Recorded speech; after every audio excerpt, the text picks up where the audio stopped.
Okay, good evening, everybody, and welcome to our April 27th Town Select Board meeting. I'm seeing all members present, and I'm thankful that everyone wore blue for the Autism Acceptance and Awareness Month. So with that, I'd like if everyone could please rise and join me in the Pledge of Allegiance. We'll go first. I pledge allegiance To the flag of the United States of America and to the republic for which it stands, one nation, under God, indivisible, with liberty and justice for all. Thank you, everybody. What I'd like to do is that, unfortunately, we had a passing of a longtime Wilmington resident over the past couple of weeks. Excuse me, Mr. Chair. Roll call. Oh, I'm sorry. We can do a roll call. Mr. De Palma? Here. Ms. Maselli? Here. Mr. Kyra? Here. Mr. Gilwa? Here. Myself. Okay. Again, thank you, Mr. De Palma. What I'd like to do is that I'd like to offer a moment of silence for Ann Ethel Butters, who recently passed at the ripe old age of 108.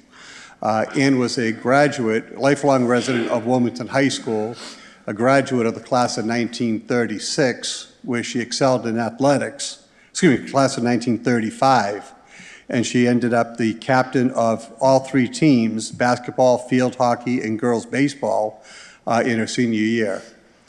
She went for a nursing degree and ended up our town nurse for many years. Again, she lived on Middlesex Ave and recently passed at the age of 108. She was never married, had no children, but she had many, many nieces and nephews, and I think many people in the town were indebted to her in one fashion or another. So with that, I'd just like to offer a brief moment of silence.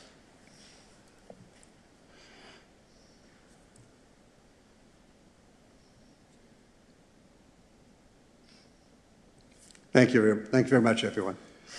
Okay. With that, I'd like to have review and sign payroll and bills payable warrants out of session. Is there a motion? So moved. Second. Is there a second? Any discussion? All in favor? Thank you very much. We have no public, minutes. We have no minutes this time. I did decide to change up public comments just to see what it would look like. As many of you have heard, there's discussions going on between board members. Do we have public comments? Do we not? Do we have the beginning, the end? Is it just agenda items? So what I'd like to do is I'd like to try having just general public comments at this time. And if it turns out that we need to have additional public comments at the end of our agenda, we will do that. So if there's anyone would like to make any comments, that would be great. Again, our comments are limited to 5 minutes, and if you could just please leave your name and address for the record, please. Paul Shovel, 48 Hopkins Street. Just first of all, I congratulate you, Chair Weston, Mr. De Palma, on your re-election. Thank you. Well. Thank you. Thank you. So just a quick, brief question about the public comments. The format remains the same. It's just a relocation on the agenda for the time being, or do you anticipate having it restricted in some way to agenda items in the future? Is this just a test case right now? Sure. This is just a test case Okay. as far as I'm concerned. Okay. Again, my position has always been public comments can be public comments, anything that somebody wants to talk, and then if there are specific agenda item issues, we'll deal with those at that point. Sure. Okay, thank you very much. I haven't been here for several months for personal reasons, so I have not been able to follow things as I have been used to doing. It's probably been about 4 months since I've been able to get here, so I have not been able to follow things. But on or about the middle of January of this year, I was contacted by 3 different people who are known to me. They're not anonymous sources or anything. I've known just about all of them for decades. And they were questioning me probably for 2 reasons, probably because of my knowledge of the history of the town, and also because I would probably although they didn't ask me to, that I would maybe likely to be here, as I am right now, asking about it. And that has to do with the North Intermediate School site and any potential or possible contamination that exists there due to the tannery that the property owner there. My understanding of it from the people that I've talked to, plus other sources, is that tannery waste was in fact dumped there over many years. It was, Harriman's house was at 300 Salem Street. He was the owner of the tannery. Probably had about 4 acres of settling ponds on the property at the tannery, and my understanding is that it was transported from the tannery to Harriman's Field, as it was called, and dumped there. Over a period of time, the tannery closed around 1952 and 1953, way before my time. But my understanding was that they were doing excavations in the fall of last year, and the people that reached out to me did say that there were noxious odors emanating from these excavations. So I'm not sure what type of things have been discovered there. I haven't gone to the site myself. I have not experienced it myself, but again, these people did reach out to me. I don't know if there's ever been any abatement done there from things that were dumped there, but they did ask me, do you know anything about abatement that may have been done? Do you know of anything that may have been dumped there? They did tell me about about the noxious odors that were emanating, and I don't have a specific source for this, but one of the people was saying that there were high levels of arsenic detected there through tests. I don't know if that's true or not. I don't know what type of testing the town or the engineering has done there. But arsenic is a naturally occurring periodic table element, so it's not something that's man-made, but it is something that's used in the tannery industry. So you can consider these questions that I may ask right now to be rhetorical for the time being, but I would like answers to them in the future, and if possible, to have Board of Health, DEP, Select Board, Conservation, all involved on the same page to see what is going on there. If anything, I don't know. I was approached. I was told certain things. I do have certain information about the history of the site, so if that could be done. Thank you. Mr. Chair, if Sure. we may, I think Mr. Slagle can probably explain it better than I, but just to address Paul, if I may, I think we have all the answers to your questions. And I'll let you jump in 1 second.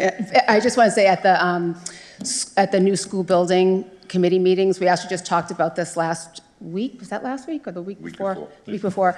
But Mr. Slagle can explain, but we do have a website for that, and I'm happy to email you that link because it has some reports and stuff. No, I totally understand. But I know you like to, yeah.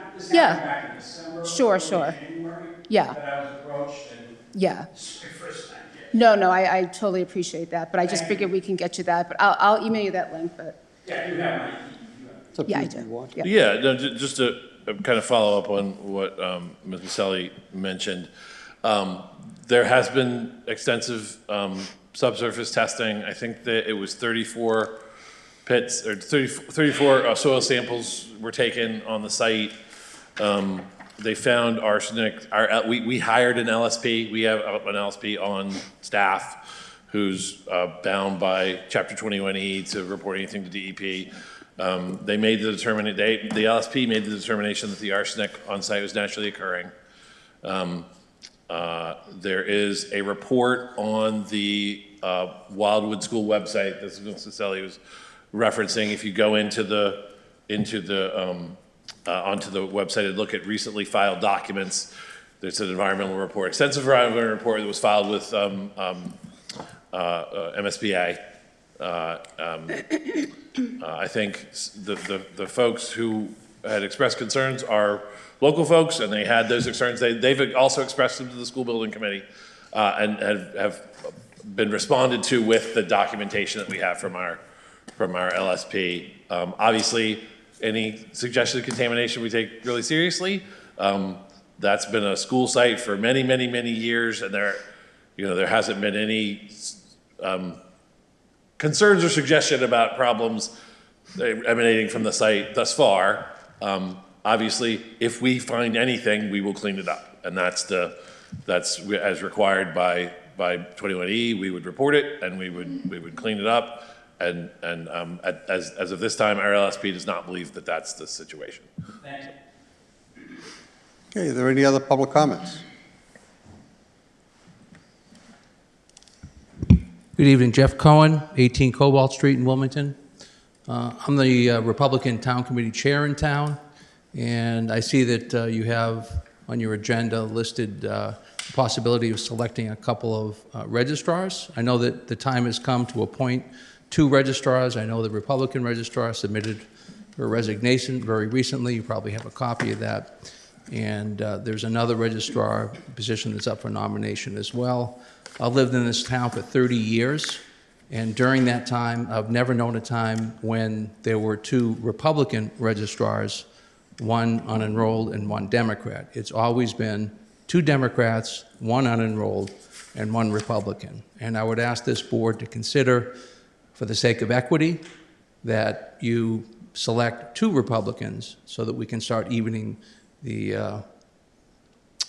out a little bit. I appreciate your time. Thank you. Thank you. Any other comments at this time? Okay. We have our 7/7/15 appointment, well, not really appointment, but chair to present the town manager evaluation. What we did was that we used the same process that we did last year when Mr. Bendel was the chair.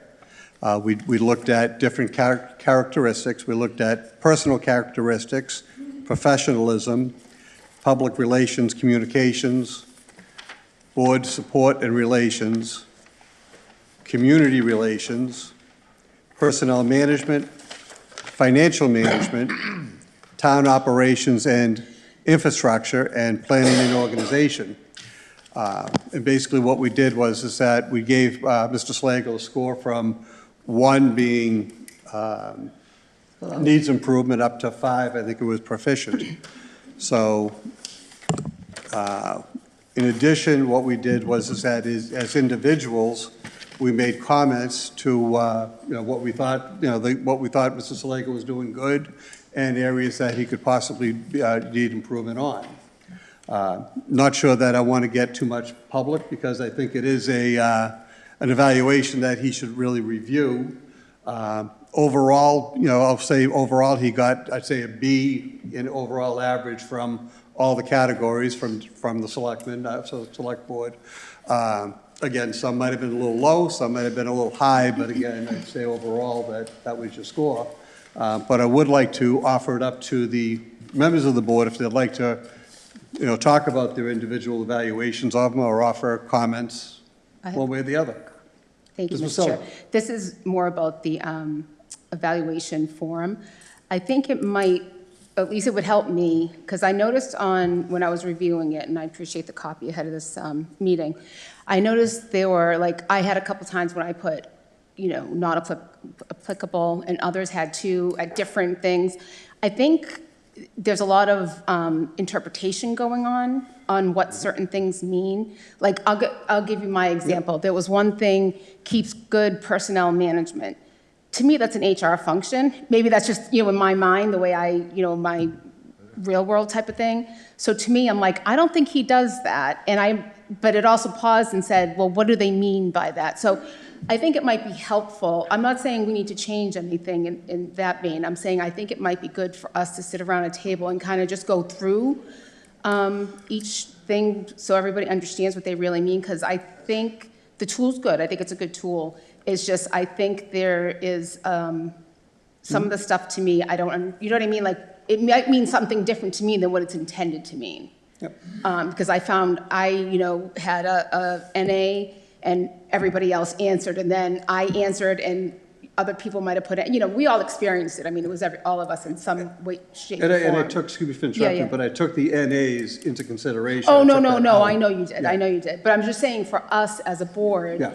I think it would help me to kind of go through, maybe we even pick off the ones that collectively, like, we had put NA on, to say, like, why? You know what I mean? Like, I just gave you my example on one of them. Just because I want to be fair, because using that for personnel management, because there were other questions in there about managing his staff and all that stuff. So, like, I just think if there's a little color behind it, and maybe we have to put it in there. So, for future board members, it's laid out. Maybe we need a key. I don't know. I'm not trying to make more work for us, but I think it would help me to understand why, because, like I said, on the other side of it, I graded, if I put a grade and a couple of people might have put NA, I'm like, so it just didn't, so that's all. Thank you.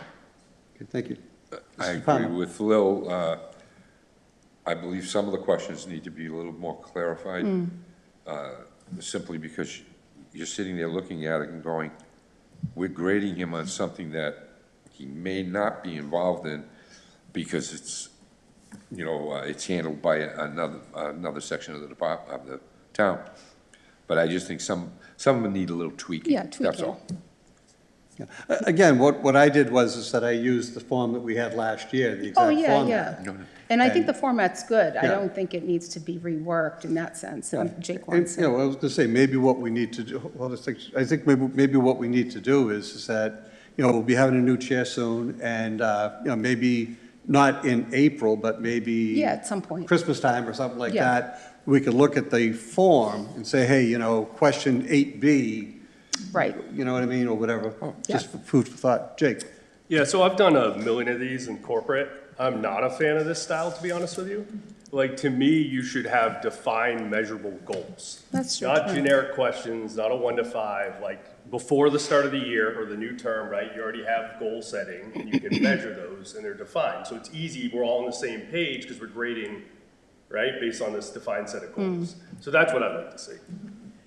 Okay. It's a good Skylar, point. did you have any? Yeah, no, this was developed when I was chair, and it's been changed since. So Yep. there's always tweaking that can be done Yeah. and changes to be made. But I agree, Yeah. there were questions there that pertained to the town manager and the staff. I'm not here day to day. Right. To see the interaction, to Right. make a decision as to whether it's great or not great. Yeah, So yeah. things like that have to be changed. Yeah. Yeah. Yep. And maybe respectful to Mr. Slagle, maybe there's items in here that you might feel are either not fair or need to be rewarded or, whatever. Yeah. So, there's always room for improvement on all this. Yeah. So basically, I'm not going to go over everything, but I just figured that using what we did last year, you have copies of the 5 individual appraisals. They've been signed by each board member, and there's room for your signature and comment. And I would say if you want to come back to us, either us as a board with any comments or questions or whatever, or back to the individual that wrote the comment, a particular comment or so, I mean, that's on you. But I think overall, I think we're happy with the work that you're doing, and we appreciate all that you've done for the town. I mean, let's face it, you've now been here for a cycle and a quarter or something like that. Almost 2 in June, it'll be 2 years, yeah. Is it 2? All right, so, again, I think this is a good appraisal, and we thank you very much. Thank you very much, I appreciate that. And like I said, if you have any future comments, I'd say reach out to either Yeah, who's ever the chair, happy be to it me, talk who's about ever any the of chair, or the individual that wrote up the particular grading or the particular comment. Absolutely. Okay. We have next on the agenda, we have continued discussion regarding the billboard grant agreement. You might want to give us you have some updated information for us. Yes, so for those who weren't around at the last meeting, the board had an initial discussion of the proposed draft agreement from American Outside Advertising LLC, which is the entity that has the the leasing rights to put a billboard in the location that's being proposed at town meeting on Saturday, and one of the zoning amendments. Excuse me for interrupting a second. Just to clarify to everybody, the one billboard we're talking about is on the Howland property, basically on the Wilmington-Reading line, which is basically facing Route 93. This has nothing to do with any billboards or proposed billboards within Main Street or any section of town other than that one section. Correct. This is the one location that is being proposed to have a dual-sided electronic billboard at town meeting. So town meeting will have a say in whether or not they want to have this at this particular location, but it is just a single location. Mr. Kyra had brought forward a group that had proposed this. As I mentioned last time, we had meetings with the members of that organization who proposed this. I also met with other members of the board to talk about it. I met with Mark Kratman, who is the chair of the select board in Tewksbury, who also works for the state and has some interaction with billboards as a part of his official duties at the state, and got his opinion on the proposal and where he thought it lay. At the last meeting, the two concerns came up that I noted. I'll start with the easiest one first, which is in section number 4.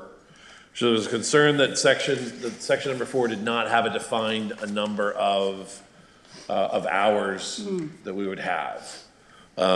So in the agreement, it is a minimum of 10 hours per month per side. Each ad is like 10 seconds long, so that would be for each side 3,600 ads per month. And then at Mr. Kyra's suggestion, we put in the line that said such digital space shall be evenly spread out throughout a 24-hour period and throughout the month. So we're not just getting midnight hours. We're not just getting, low traffic hours. They're going to be spread out evenly. 3 o'clock in the morning. Yeah, that's not the best time. So this ensures that we're going to be treated as any other advertiser. It's a minimum of 10 hours. We're going to be put in the queue with all the other advertisements. And if they don't have a full slot of advertisements, then the advertisements just start again, which means we'd be getting more than 10 hours. That was my question you just answered. We would get more if they're not 100% full. Got it.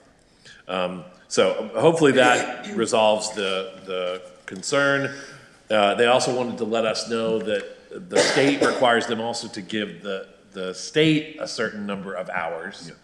So they get 15 hours per side that goes to the state as part of the outdoor advertising board's requirements per month. And so that was the resolution that came out for the number of hours. The other questions that came up had to do with whether or not we were getting the best deal. And so we had sat down. First we had some phone negotiations with members of the company that had presented. Mr. Kyra had some phone conversations with one member. I'd had phone conversations with another member of the group. We did I did some looking at other towns and what their agreements lined up for the financial windfall for those towns. We came back and negotiated the pay structure that you see located in 2A1. So this over the course of the 40 years, it's almost $1 million more than the prior suggestion. Good. So I commend the board for seeing that there was some leeway and asking for it. And so we're gonna get another, if we sign up for this and it passes, we would be on the line for almost another $1 million because the board is looking out for the town. So I think that's good. This is more than the Tewksbury's getting for their billboard. They have the agreement that we had proposed. That's the pay structure that they had signed up for. So for instance, Somerville, not sorry, Somerville,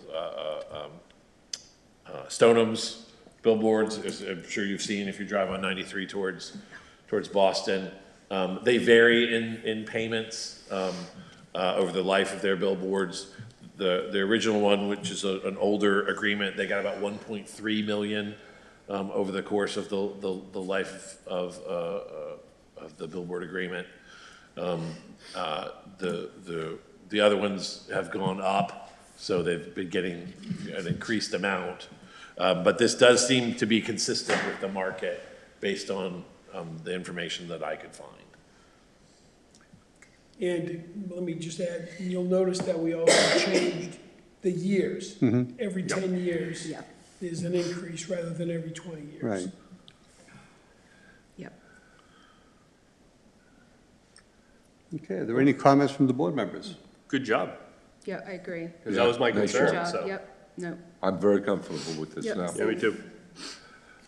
So you're looking for a motion based on a town meeting approval? Yes, those are subject to town meeting approval that we would agree to this grant agreement. Okay, is there a motion to I'll approve? make the motion. Mr. Second. Kyra, Mr. DePalma, is there any further discussion? I'll call for a vote, all in favor? There you go. Thank you very much, and I appreciate everybody.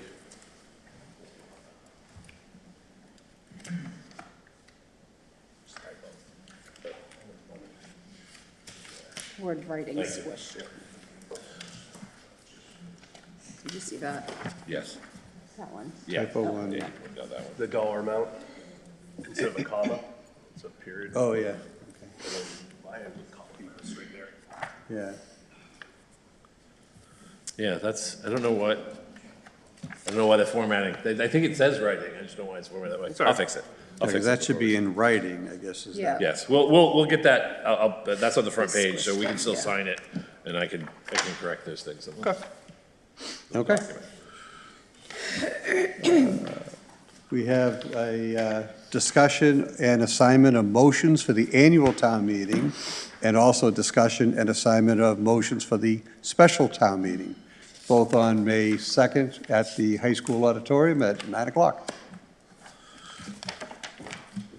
So, as folks are aware, we are going forward with both a special and annual town meeting on Saturday. This is a proposed assignment of the warrant articles, as we do in preparation for town meetings, so folks are aware which articles they will be reading at the town meeting. So if it's okay with you, Mr. Chair, I'll just go through Absolutely. and kind of Yep. read out. Folks can follow along on the screen. So the dispensing of the reading of the warrant will be Mr. West. Then we'll recess the annual town meeting and enter the special town meeting. Those motions are generally made by the Finance Committee. Mr. Kyra will be doing the agreement for a consent agenda. Mr. DePalma will do committee reports. Ms. Maselli will do unpaid bills for the previous year. That is likely to be passed over. Mr. Girwar will do authorizing the treasurer to borrow funds. Ms. Galezo from the Finance Committee will be doing all the budgetary ones for 5. So 5, 5A, 5B, 5C, and 5D will be done by the Finance Committee. Mr. West will be doing number 6, which is now our consolidated capital plan. And you can skip to the 3rd page.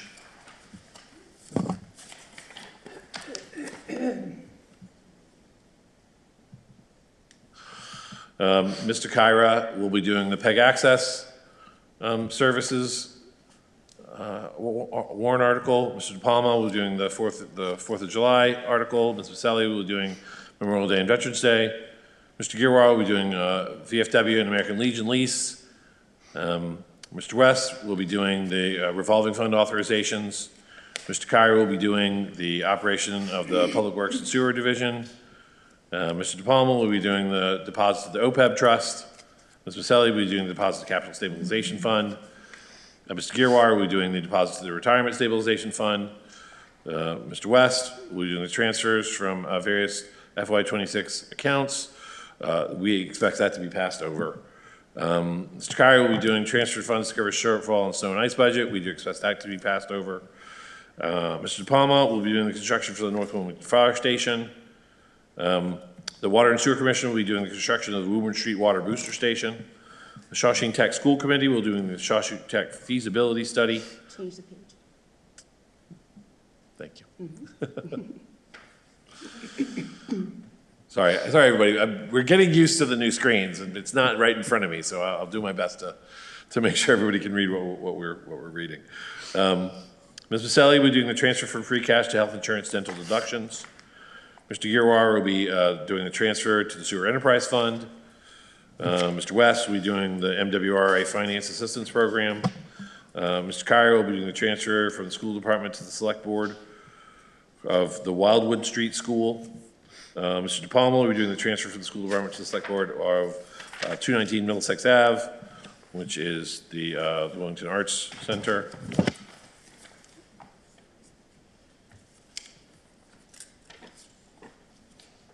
Ms. Maselli will be moving to accept the provisions of Mass General Laws, Chapter 59, Section 5, Clause 21 and/or 22J. Then the next three are being done by Mr. Boland, the chair of the planning board. That's the first three zoning law amendments: the general service restaurant, the brewery, distillery, and the accessory dwelling unit. Mr. Kyer will be doing the amendment to the zoning bylaw for the billboard overlay district. Mr. Jackson from the Historical Commission will be doing the amendment to the inhabitants bylaws for the proposed demolition delay bylaw. The next 1, 2, 3, 4, 5, 6, 7 items are by petition and will be submitted by the petitioner. So those are the proposed assignment of warrant articles. We are also having, as folks are aware, a special town meeting.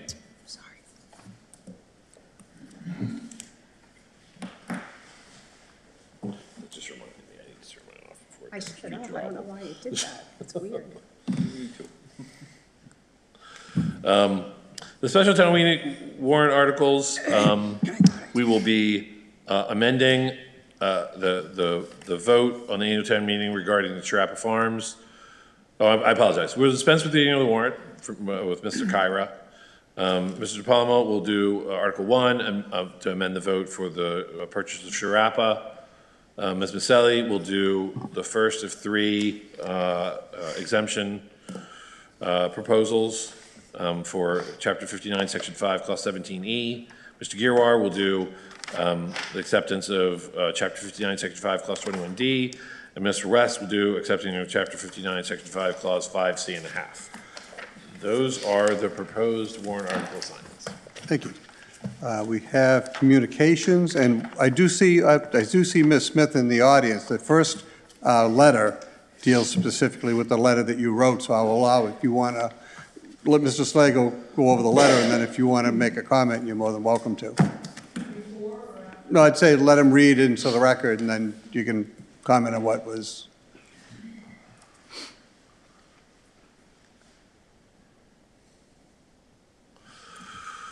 So thank you, Mr. Chair. So this is the first of our communications. This is a letter from Bonnie Smith, the chair of the Women Historical Commission, regarding the Hudson Roman House.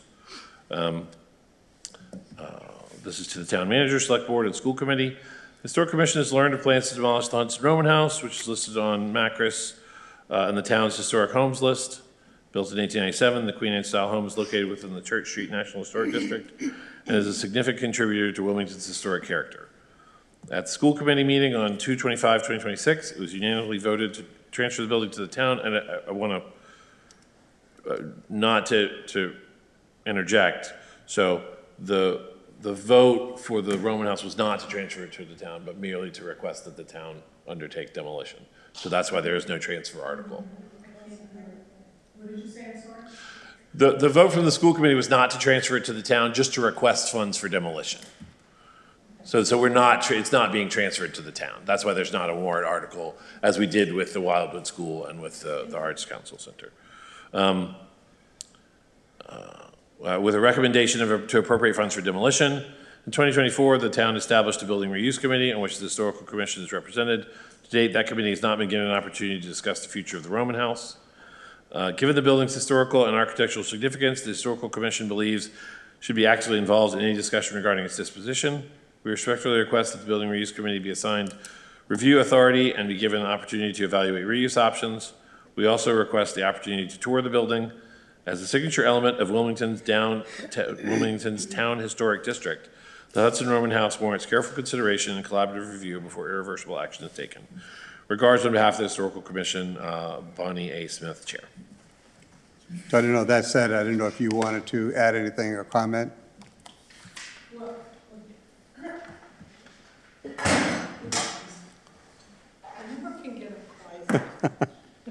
Bonnie could- Smith, yeah. 30 Marion Street, and Chair of the Historical Commission. The request to have the reuse committee review and do what they did with the Bazell School, I was, or the commission was under the impression that we would have representation on that committee to help make recommendations for all the unused buildings that would be empty when the new town hall was built. I may be under the wrong impression, but that was the impression that we all thought, that we would have input, and the commission, that reuse committee would have input on all the buildings. And of course, the four buildings that we were interested, obviously, was the Bazell, the Roman House, the West School, and the Art Center, because those were all considered historical buildings. So that's what our request is. This letter is asking if that can be done, as it was with the Bazell. I've heard rumors that the reuse committee is not going to have the opportunity to make recommendations on the Roman House. I'm not sure about the other two buildings, but that's what we're requesting. So having said that, I don't know if there's any comment. If in fact the reuse committee is no longer involved with that process, I'd like to hear that officially. Sure. And I don't know what the process is for dissolving a committee that was charged with the task of doing this. Because as far as I know, at least two members of the reuse committee have never been officially notified that the committee is not going to do that anymore. So I just would like to have that addressed. Mr. Chair, I can Sure. talk. So the Building Reuse Committee, their charge was to get a building that was handed over to the town, that the town had no determined had no municipal use for. So the Bazell was that example. It was turned over to the town from the senior center, and no municipal department in town wanted to use it or needed to use it, and that's when it went over to the Building Reuse Committee. So it's not every building, it's only buildings that are deemed not usable by another, but potentially feasible for use otherwise. So the Roman House wouldn't fall under that charge. That was correct me if I'm wrong on that, but that was the charge of that reuse committee. Okay. Yeah, and I can actually clarify it even more. So the reuse committee is a subcommittee of the select board. Mm-hmm. So it would have control over buildings that the select board had control over. We don't have, the select board doesn't have control over that building. Okay. That building has control of this, of the school committee. So they're the ones who have custody, care, and control over that structure. Okay. And so they're the ones who would set up the process for how they were going to evaluate what to do with it. I know there are lots of reasons why reuse is less feasible than maybe another structure, but it really falls to it's a school committee building because they still haven't turned it back over to the town and won't turn it over to the town. Thank you. As far as I was aware, there was actually probably at least 3 municipal departments that wanted to use the Bazell, one being us, the Historical Commission. Oh, I meant like town under the DPW, not commissions, and I meant actual, I don't know how to explain it right. Can you clarify it for me, please? Can I finish, please? There was a library, there was us, and, I'm sorry? Oh, the Arts Council was also interested in it. So to say that there was nobody interested in it, I respectfully disagree. There were some people who were interested in using it. And to date, the folks who actually showed an interest in it have not been officially notified that we're not going to use it, or not get the opportunity to use it. So just saying. Yeah, no, I didn't say no one was interested. I meant the DPW, those type of town functions. Can you? I'm not explaining it right. Yeah, I believe what Ms. Pacelli is suggesting is, like the library, like a town department that falls under the administrative structure, and not a separate board or commission, which isn't doesn't fall under the administrative structure of the Right, town thank you. manager. That's what I meant. So our request as a historical commission to use it for maybe archival reasons or running programs from it and whatever was basically dismissed? No, I'm saying from the charge of the reuse committee, their charge was if the building was not used for administrative town use, and the buildings that fall under the administrative town, use of the town, then it gets turned over to the reuse committee to see if the building, is salvageable, for lack of a better word, for use for other things in town, be it the Art Council, the Sons and Daughters of Italy, those type of groups that do not fall under the town's administration. Okay, so we really, the Historical Commission, I can just speak for the Historical Commission, we have not had really an opportunity to really have a serious conversation about how we would like to use the Bazell School. So, but I mean, I know we're here talking about the Roman House, but I'm not sure there are other organizations in Wilmington that would like to use the Roman House. I don't know how that works. And then the second part of it is if the reuse committee is no longer being charged with reviewing these and making recommendations, what is the process for dissolving that committee? That's my question. Okay? I mean, that would be a vote of the select board. I'm sorry? That would be a vote of the select board. The select board established the committee. Okay.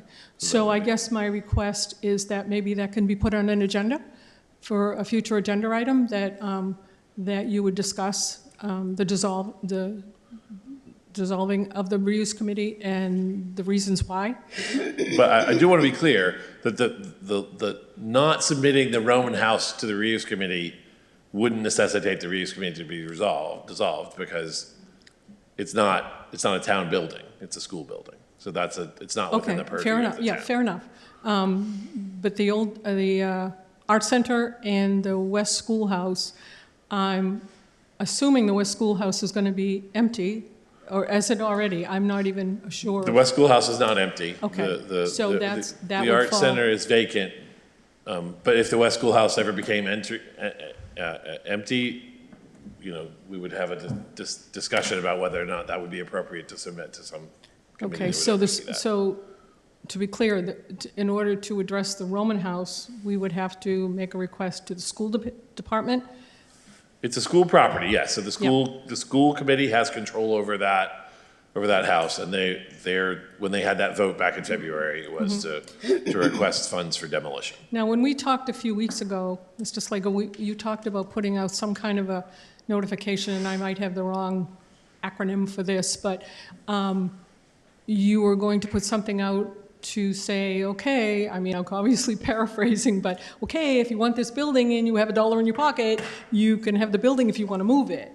Or having architectural salvage companies come in and look at it. But again, you're saying you don't have control of it, so how does that work? Well, so as part of the demolition, I believe the request for a demolition would also include selective demolition, so the removing of architectural things. But I would work with the chair of the school committee and make sure that they were comfortable if they wanted to wait for someone to come and say, I don't know how long you would have to wait to find a person who would be willing to move that for a Right, dollar, right, but, Okay, you know, so, that would- that's- contacting Mr. Fennelly would be more appropriate at this point to chat. well, I guess I'm sorry, what I meant to say was, that's a coordination that I would need to make with the school committee about, you know, their kind of timeline and whether they're comfortable with doing that. So you would make that contact with them? With Mr. Fenley about whether or not, how we're gonna do that, and there's lots of factors that are out there about that structure and, you know, the kind of, the timeframe for, give me 1 second. The timeframe for work on school properties is pretty narrow, because you really only have from end of June until August.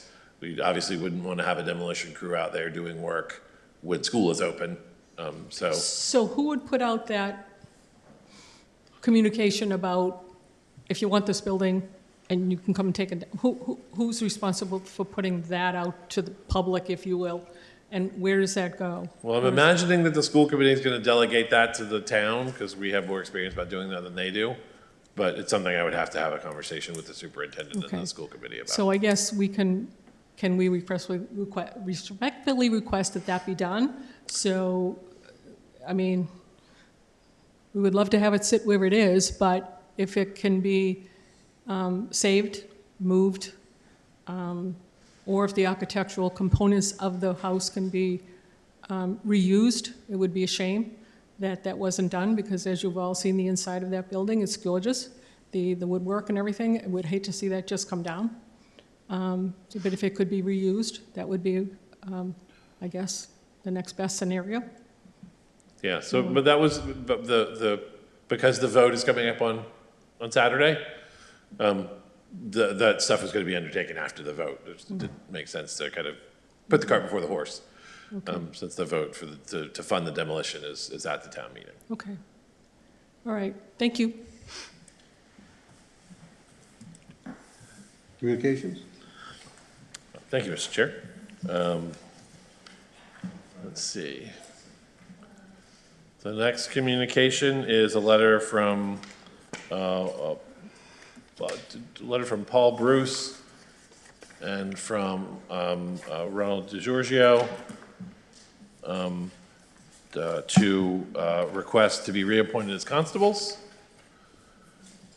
And those, I think they're on your list of. yeah, they're on our lists for reappointment. So those are the next two letters. I believe the next correspondence, Mr. Chair, is official notice from the town manager's office to Mr. Jeffrey Cohen of the Republican Town Committee, writing to note of the vacancies on the Board of Registrars. And so that was just put in your packet to make you aware that we did notify the Republican Town Committee. And the next letter went to Jay Donovan, who's the chair of the Democratic Town Committee. It's an identical letter, just notifying him of the vacancies on the Board of Registrars. And then following that, we got correspondence from Mr. Cohen. As requested, Mr. Cohen supplied with the names of 3 enrolled members of the Republican Party to be nominated for the position of registrar. Those are the 3 nominees. That came forward. So are we going to have that as an agenda item at a future meeting to select 2 out of the 3? Is that the? Yeah, is that, It doesn't necessarily have to be two. Oh. One, the term that's expired now has somebody that's interested in being reappointed, and then there's a vacancy from somebody that resigned. So one of them's a Democrat, and then the other one will have to be, you reappoint that person, and then the other one will have to be. yeah, so Okay. that, I think it becomes clearer in the next couple of letters. Okay. Then there was a letter from Mr. Donovan, who's the chair of the Wilmington Town Democratic Committee, requesting the reappointment of Roberta Lasky to the Board of Registrars. So that is a request from the Democratic Town Committee to reappoint Ms. Lasky, who was the incumbent. And then there's another letter from Mr. Cohen, dated March 24th, with the resignation of Republican Registrar Kelly Richards. We'll soon appoint 2 new registrars. I believe this is basically a reiteration of his earlier statement tonight that he urges to ensure equity and fairness. I urge you to select 2 Republicans, which would result in a balanced group by Massachusetts law: 1 Democrat, 1 unenrolled, and 2 Republicans. For as long as I can remember, Wilmington has 2 Democrats, 1 enrolled, and 1 Republican. It's time to rebalance that. Thank you for considering my recommendation. So that is the letter from Mr. Cohen.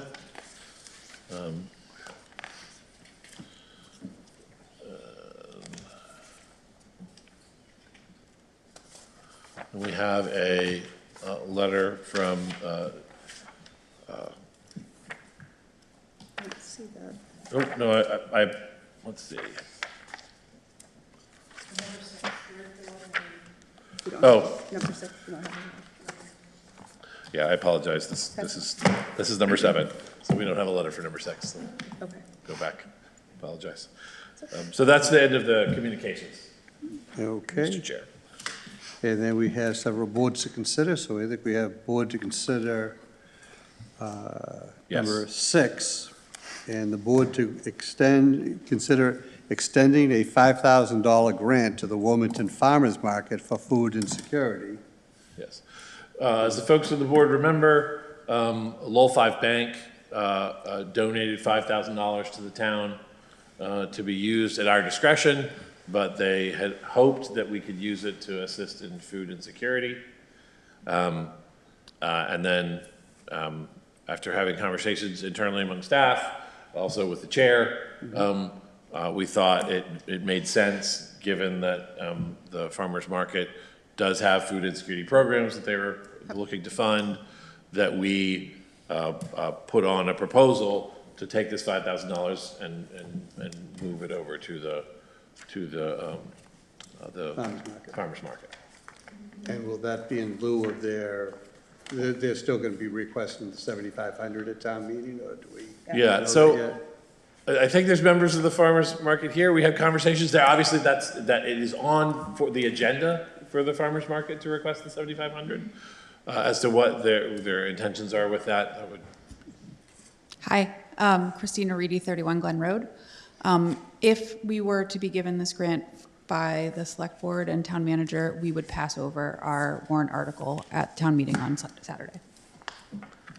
Okay. So this would be a way to get them some extra funding through a grant agreement with the town, and then they would pass over that article. So do we need to take a motion on that? There would need to be a motion and a vote if that's the will of the board to in fact extend that grant agreement. So the motion would be to take the $5,000 grant that we got from, I believe it was Citizens Bank? No, it was Lowell 5. Oh, Lowell 5, excuse me, sorry for competing banks. And take that and give that money to the farmers market to be used for food insecurity. Provided that they do not move forward with their Article 38 for $7,000. 7,500. $7,500. Yeah. Well, it said 7,000 in the book. Okay. Did it? Okay, is that your motion? Would you like to make that as a motion? Oh, sure, I'll make that as a Okay, motion. Mr. Tyra made the motion. Second. Mr. DePalma, is there any discussion? Okay, all in favor? Thank you. Thank you very much. So just to let you know what the next steps are, I'll reach out to legal counsel. We'll get the grant agreement drawn up. And once the town and the farmers market sign it, we can get a check issued. Very good. Thank you very much. I'm sorry, my mistake, it says 7,500. I thought it said 7,000. Okay. Okay, thank you. Thank you. Okay, next on board to consider, we have a board to consider item to appoint David Luciano, constable, for a term to expire 30 April 2027. So this is the letter that was going with that, Yep. that I put up earlier. Do we have a motion? Mr. Luciano is president here. Oh, Mr. Luciano, would you like to step forward? The chair of the... No, you can stay right there. You could just give your name and address for the record. David Luciano, 16 Aldam, Stoneham, Massachusetts. Okay, do we have any questions? We have the letter of appointment, request for appointment here. Is there anything that anyone would like to speak to Mr. Luciano about? No? I know you've been a constable for many years here in Wilmington. 13 years, starting with the town of Stoneham. I've also been employed in the city of Melrose and the town of Winchester, and I'm hoping for an appointment here. Okay, well, thank you. Was there Motion to accept. Is that? I was just going to mention. Okay. We got a positive recommends approval from the chief of police. Yep. And also Beth Lawrence recommended, had no issue with this appointment. Okay, so that said, there is a motion to reappoint. Second. No, who made the motion? Gary. Oh, Gary, I'm sorry. A second? Second. Any questions, any comments? Nope. All in favor? Thank you, sir. Thank you very much. We have a board to consider appointments and reappointments to the Animal Control Officer. Probably this list here. Do you want me to read it, or you want to read it? I can Sure. can take a shot at it. So this is select board appointments and reappointments. The Animal Control Officer, Christopher Sullivan, for a 1-year term to expire in 2027. Brian D. Veloza for a 5-year term on the Board of Appeals, to expire 2031. Roberta Lasky, so this would be the reappointment, if the board wished to, of Roberta Lasky for a 3-year term to expire 2029. We have a vacancy on the Board of Registrars for an unexpired term to expire 2028. And so that would be a note where we would need to pick someone from that list if the board so chose. Excuse me, would that be 2 because there's a vacancy and a separate appointment? Well, yeah, so Roberta Lasky would be one of, I believe is one of the ones that was considered vacant because her term expired, but she had requested a reappointment through the Democratic Committee.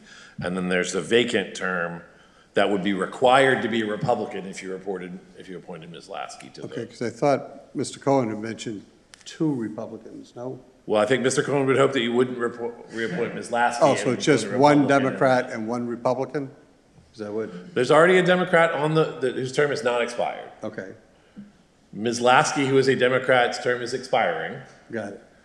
There is a Republican who stepped down and has a vacant seat. At least one of your 2 appointments need to be Republicans, but you could appoint 2 Republicans and choose to not reappoint Ms. Lasky. That's the choice of the board. Okay.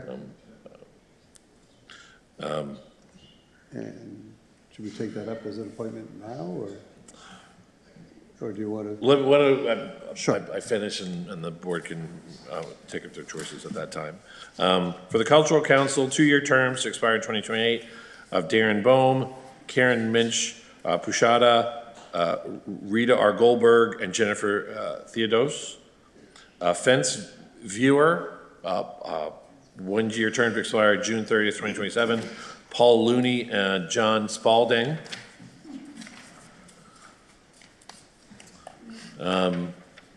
Scholarship Fund Committee, 3-year terms to expire 2029. We do have 2 vacancies on that committee. David Thompson, interim superintendent, Carol King, and Robert G. Peterson. Town Council for a 1-year term to expire June 30th, 2027. That would be KP Law. Constables for a 1-year term to expire 2027.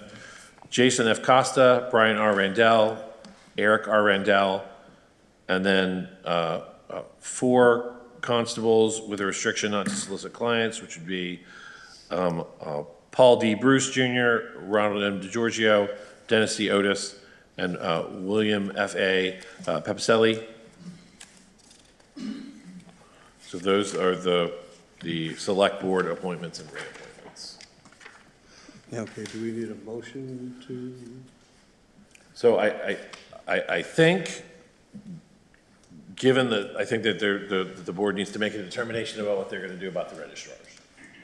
And propose to add 1 or 2 different names to this, depending on the will of the board, as to what to do with the registrars. Okay. There are 3 names, and I can put them back up here, from Mr. Cohen's letter, so everyone has the ability to see that. So, Mr. Cohen has proposed three names from the Republican Town Committee. Mr. Chair. I think if someone's willing to volunteer, we should let them volunteer. I don't feel comfortable, my personal opinion, someone who wants to continue another term, removing them. That's just my opinion. Okay, so that would be the one, so it sounds like we're supposed to have 2 Democrats, 2 Republicans, and 1 independent, is that the? Yes. And right now we have, So I just want to make sure that we're clear on. yeah, so you need to pick at least one name off this list to appoint to a Republican. If you choose not to appoint Ms. Lasky, that last person could be either a Democrat or a Republican. So what would the totals be? Let's just say, So 2 on 1. yeah, we have a Democrat who's already on Right. and not part of this, and we have an unenrolled. so we would end up 1 or 2 situations, 2 Democrats, 1 unenrolled, 1 Republican, or 2 Republicans, 1 Democrat, 1 independent, or whatever, unenrolled. Okay. Why do we not, I'm just curious, why do we not have 2 of the major parties, the 2 Democrats and 2 Republicans and 1 unenrolled? I think that's what Mr. Cohen was. No, that's not what I don't believe that's what Mr. Cohen, the number of registrars is laid out by statute, so it is, you have the 4. Oh, so there's only 4 positions? Yes, there's only 4 slots. Mr. Chair, Three of the town clerk. Yeah, it's the 3 of them, and the town clerk is the 4th who's unenrolled. and the town clerk is unenrolled. So Right. there's your Right. unenrolled. So now we need to choose one Republican individual, and I would turn to Mr. Cohen and say, who do you I recommend? agree. And then we'll appoint that person. Because you gave us 3. Yeah. And I don't really know any of the 3 to make a educated decision, but you Yeah, I certainly agree. do because you're involved with the party and with these individuals. So which one of those would you recommend to the board? Well, the top 2 people are right here, Dan Howard and James Major. But it sounds like we have 1 So I think that, and with all due respect, I Yeah. think the first thing that the board needs to decide is what Ms. Maselli brought up, which is does the board wish to reappoint Ms. Lasky? I'm going to make I a would motion make to a- reappoint Ms. Lasky. I'll second it.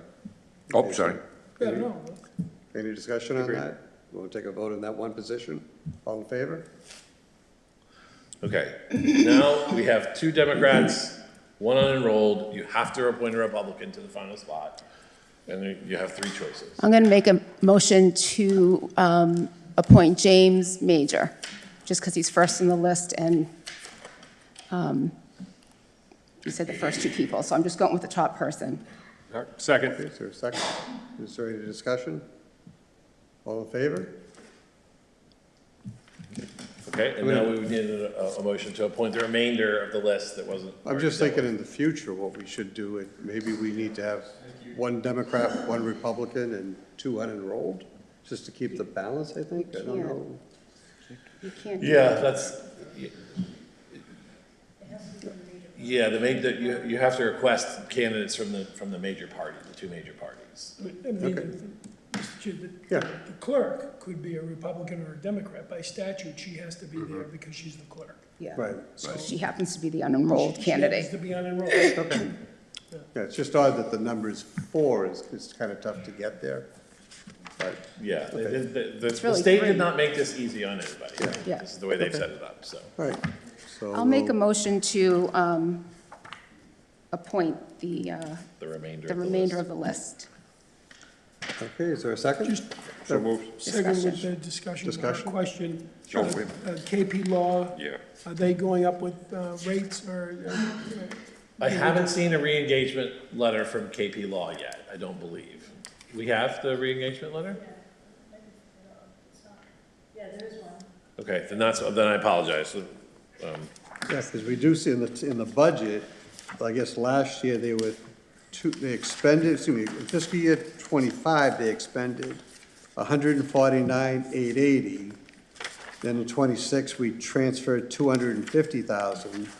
And then you're looking for a recommendation of $275, so it's a $25,000 increase, or your recommendation over last year with finance approval on that. Yeah, and that's just the maximum amount that's in their contract. So we have a capped amount in their contract, and if they go over that capped amount, all our services are free, as long as they're not separately build services like things for Olin. So if we ever racked up $275,000, so the only reason that number exists is to make sure we have funding just to reach the cap. We haven't come anywhere near the cap in many, since KP's been on. So. Yeah. Well, that's why I said in 26, it was. Don't get me wrong, I'm very pleased with KP Law, and I think we should reappoint them. I just want to be transparent Yeah. to the residents as to what, Yeah.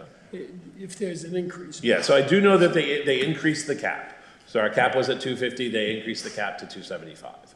So we have, in theory, $25,000 of extra exposure that we were responsible for legal work. But as the chair has pointed out, historically, we don't come anywhere near that. We usually leave about $100,000 on the table. Okay. Okay, so we had a motion, a second for discussion. Is there any further discussion? No, second. Mr. Palmer? I'm Oh, making the second. Okay. There was a motion made already, correct? Yeah. Kevin It seconded. was Kevin yeah, seconded. Kevin Oh, okay. seconded with discussion. Kevin seconded for discussion, and we're Okay. just I think you completing voted any at the further same time. discussion. That being said, all in favor?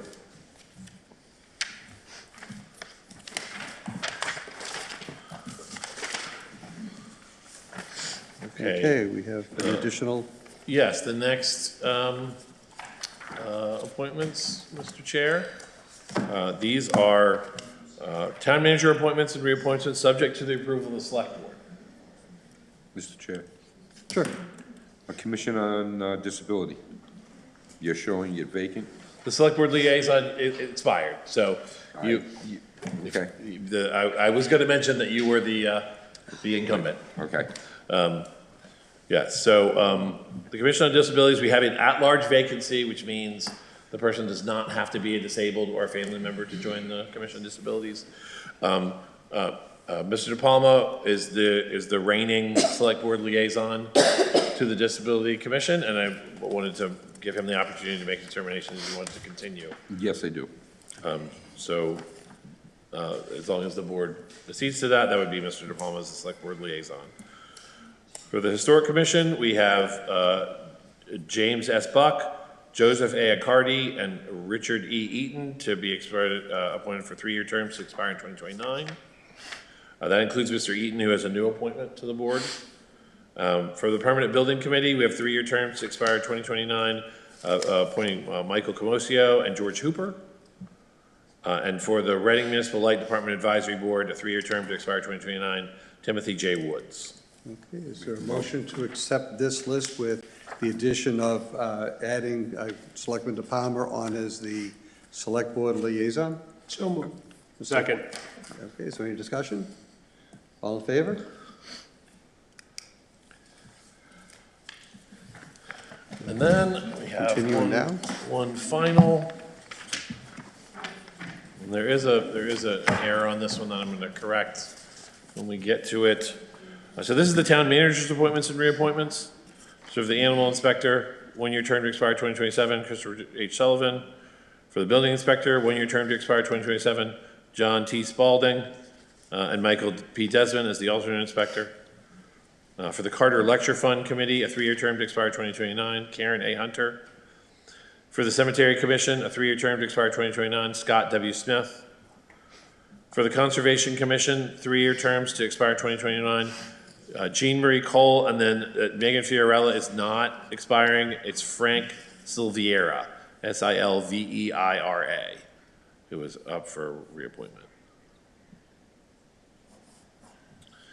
For the Elderly Services Commission, for a 3-year term to expire 2029, Robin Theodos and John C. Wallace Sr.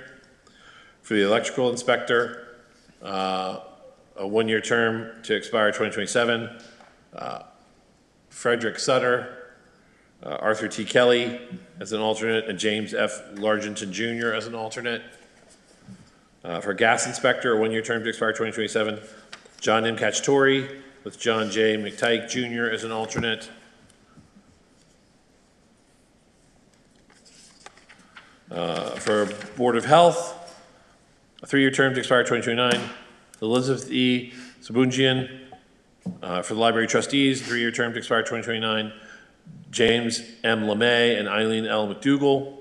For For the Middlesex Canal Commission, 3-year term to expire 2029, Betty M. Bigwood, Michael J. McInnes, Neil P. Devine is the alternate. For the Planning Board, a 5-year term to expire 2031, Sean T. Hennigan. For the Plumbing Inspector, a 1-year term to expire 2027, John M. Cacciatore and John J. McTyke Jr. is the alternate. For the Public Weigher, a 1-year term to expire 2027, that is currently vacant. And so we are using an alternate, Mr. Dendo from out of town. But if anybody wants to be a public weigher, please contact the town. For the Recreation Commission, the 3-year term to expire 2029 of C. Michael Burns. The Sealer of Weights and Measures, a 1-year term to expire 2027 is Richard E. Schultz. The Trustee of Trust Funds, unexpired term to expire 2027, Stephanie L. Frontiera and Yashira Gonzalez. And the Veterans Agent, a 1-year term to expire 2027, Michael Fratton. And finally, for the Veterans Grave Officer, a 1-year term to expire 2027, Michael Fratton. For the Water and Sewer Commission, a 3-year term to expire 2029, George R. Allen. And for the Wiring Inspector, a 1-year term to expire 2027, Frederick Sutter, Arthur T. Kelly, alternate, and James F. Largenton Jr., alternate. This does not require a vote. Okay. Question, the ones that are vacant, do we have anything on our website or any other? We do. Every vacant position is posted. I do believe that for the vacant, which ones do we have?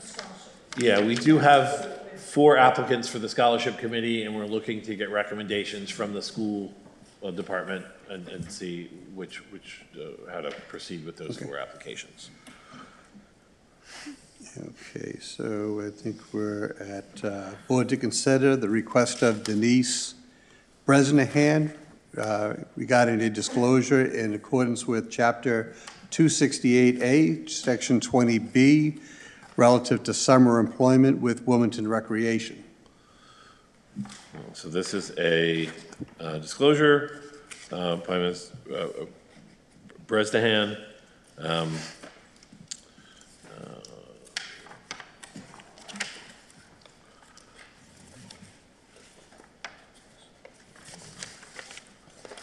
So she is an existing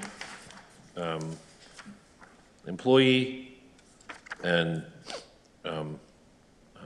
as you can see on the third page of her application, she is averring that the services she's been providing are outside her normal working hours.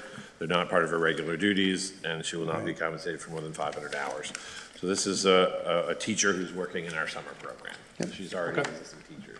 And we have the approval, looks like a certification by Brad and. Brett, yeah, Brett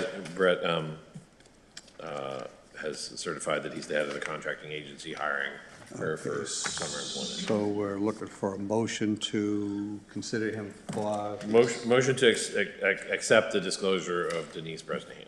So moved. Is there so moved? Is there a Second. second? Oh, Second. You said who moved? Gary did, okay.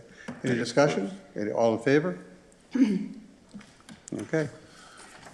So similarly, let me get through this, sorry. We have a disclosure filed by Karen Osgood. Again, this is a school employee. You can see on page 3, she's averring, or Karen, I don't know if it's, this individual is averring that the services will be provided outside their normal working hours. They're not a part of the regular duties, and they'll be compensated for not more than 500 hours during the calendar year. Again, a teacher who's working in the summer program for rec.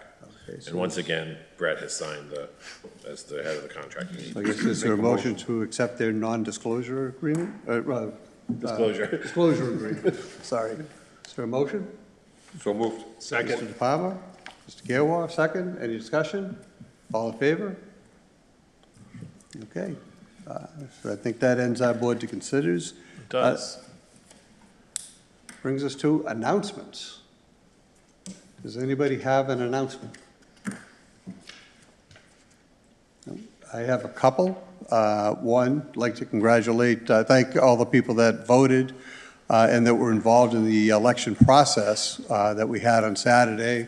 congratulations to Mr. DePalmer for getting us, getting the seat back on the board. But like I said, just in general, all the people that volunteered, either for candidates, the people that worked the polls here at Town Hall and at the Senior Center, I think, sounds like things went smoothly on that, so congratulations to everyone involved in that process. The other thing is I got a text just before I got here, and I just wanted to remind people that, for example, this text here is that there's supposedly I'm affected by some sort of a traffic court violation. Traffic court doesn't text people information and tell you to pay money to them. So I just, I see that, and I just want to make people aware that, anyone can get scammed at any time, and there's basically a perfect example of that. So just want to let you know that. New business, do we have any new business from our membership? Yeah, I'd like to bring up something on a new business, Mr. Chair. And first of all, I want to congratulate you and Mr. DePalmer and all those that ran, put themselves out there and ran for a seat. The last meeting, or maybe 2 meetings ago, we talked about the policies of the new regulation for the liquor and whatever you want to call it, right? Regulations and Alcohol policies. regulations. Alcohol, okay. It was brought to my attention that, and I wish I picked it up that particular night, that some of the items went up quite considerably. One of them being the clubs. The clubs, meaning the Knights of Columbus and the Shriners, they were at $250, and we voted to increase them to $1,000. I think that may be a little excessive to hit a fraternal charitable organization with that amount of an increase. It was $750 increase. So I'd like for us to bring this back to reconsider something a little different. If you wanted to go up to 300 or 500, but going up to $1,000 on, some organizations struggle. It's hard to raise money. I understand they run a business, but primarily their business is a Friday and a Saturday, maybe a Sunday. So I'd like to bring that up for the board to discuss that again on the club fees. And in turn, I know we went up on restaurants from $2,000 to $2,500. Okay, I still think that may be a little too high, but that's the way it is. And then for the package stores, I wanted to go to $2,500, but we went down to $2,250 to increase in increments of $500. But we didn't increase the club in an increment of $500. We increased that by $750. So I think we need to re-examine that. I also want to look at the one-day liquor license. It's only $100. And I think that needs to go up a little bit as well, even if it goes up to $200. We've given one-day liquor license, I think, probably to the July 4th festivities over 4 days. I think they'll do okay. That $100 seems to be a little low there, personally. But I would like to suggest that it be brought back for us to look at, if anything, the club fee at one of our next meetings. All right, maybe we could add that to our agenda for next meeting. Is that, yeah, we can put that on. You will be the chair making that agenda, so. At least for half the meeting. If you say it, we'll be on it. Let's do it. Let's do it. Any other new business on the board? The other thing that I'd like to suggest is that any conversation regarding the Roman House, if you're having a conversation with the school board or the town, basically if you could notify us what the status of the Roman House is as far as the demolition / using, architectural demolition, if you will, I guess it's called, or if there's a way that we can sell it for $1 and, provided that somebody else can move it in timeframes and stuff. So if maybe you could give us an update from the town side on communications that you've had on the school side with that. Sure, yeah, absolutely. I'll sit down with the superintendent tomorrow and have a conversation with him about how he wants to deal with that. The other thing is, just so the board members know, I got a call from Mike Burns from the Rotary Department, or Rotary Club. And he's going to send me an email. I just thought I'd share with them. I'm going to send it to Mr. Slagle to send to the board members. There's an invite, and it's either noon or 1 o'clock invite to the Rotary meeting at Tremezzo's. I guess they're going to have the state auditor there, and they just wanted to see if any members of the board wanted to be present. What's the date? Wednesday. So I know it's short notice for people, and This At work. this Wednesday. Yeah. I just received the phone call like 10 I minutes have before I work. left the house. So what I'm going to do is when I get home, I had asked him to send me an email. I would forward it to the manager and ask the manager tomorrow morning to send it forward to the membership. So that's all. No important dates. Thank you, Mr. Chair. Important dates. So April 29th, we have brush drop off at Old Main Street from 8 to 2. This coming May 2nd, we have both an annual and a special town meeting at the high school auditorium at 9 a.m. Also on May 2nd, we have brush drop off at Old Main Street from 9 to 4. You won't be able to make that brush drop off, I'm guessing, if you're at the town meeting. From May 4th through May 8th, we're gonna have a curbside collection of leaves and grass. May 6th, we have a brush drop off at Old Main Street from 8 to 2. May 8th, Friday, May 8th is the Good Guy Award Dinner. May 9th, we have Hazardous Waste Collection Day at the Western Intermediate School from 9 to 2. Also May 9th we have brush drop off at Old Main Street from 9 to 4. May 11th is our next select board meeting here at Town Hall in the hearing room at 7 o'clock p.m. May 15th, we have the Special Olympics Unified Games at Wilmington High School at 10 o'clock a.m. Judy and I will both be there supporting the Special Olympics, so I really hope anybody who has the time can come out and support our Special Olympic athletes. May 23rd, we have the Decoration of Graves at the Wildwood Cemetery at 8 o'clock a.m., followed by the decoration of parks, squares, and monuments. May 24th, we have the rededication of parks, squares, and monuments with the police memorial at the Public Safety Building at 1 o'clock, the Memorial Shrine at St. Thomas of Villanova at 1:15, and the Veterans Monument at the Town Common at 1:30. Followed on the 25th, May the 25th, by the Memorial Day Parade at 10 o'clock a.m. And then the Memorial Day ceremony at the Wildwood Cemetery and the Veterans Lot at 11 o'clock a.m. Town offices will be closed on May 25th in celebration of Memorial Day.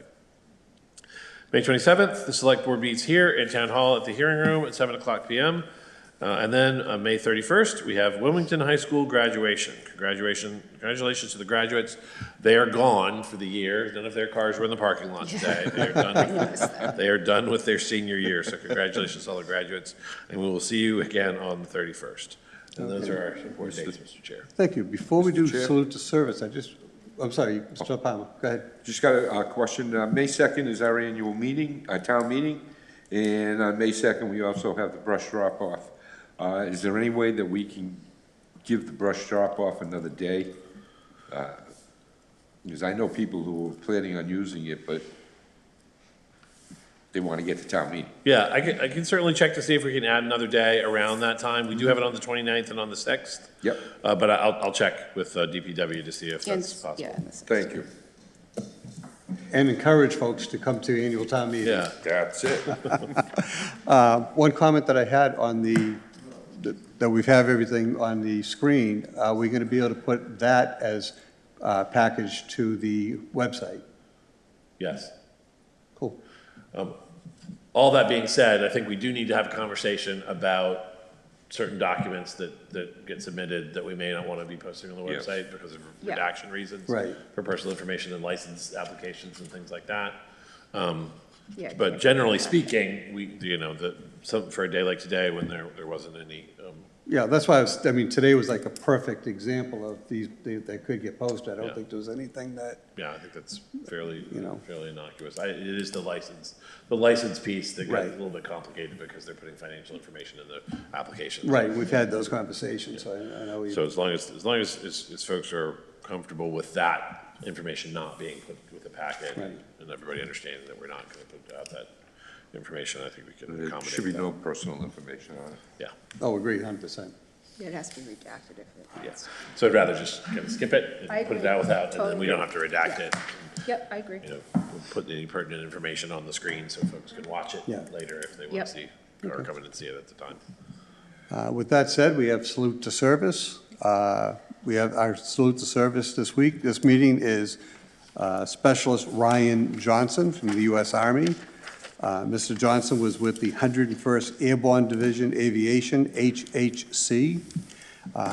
Mr. Johnson lived in Wilmington until he joined the service. He joined the service on August 8th, 2022 from Portland, Maine. He served with the 101st Airborne Division as a culinary specialist at Fort Campbell, Kentucky. Separated service on February 15th, 2026, and came back home to Wilmington, Mass. He was awarded the Army Good Conduct Medal, the National Defense Medal, Army Service Ribbon, Air Assault Badge. Currently looking to be a personal trainer and works at the Luxury Health Club and Fitness Center, Lifetime in Burlington, Mass. So Specialist Ryan Johnson, on behalf of the Select Board, thanks for your service. With that, it's 8:27. I'd entertain a motion to adjourn.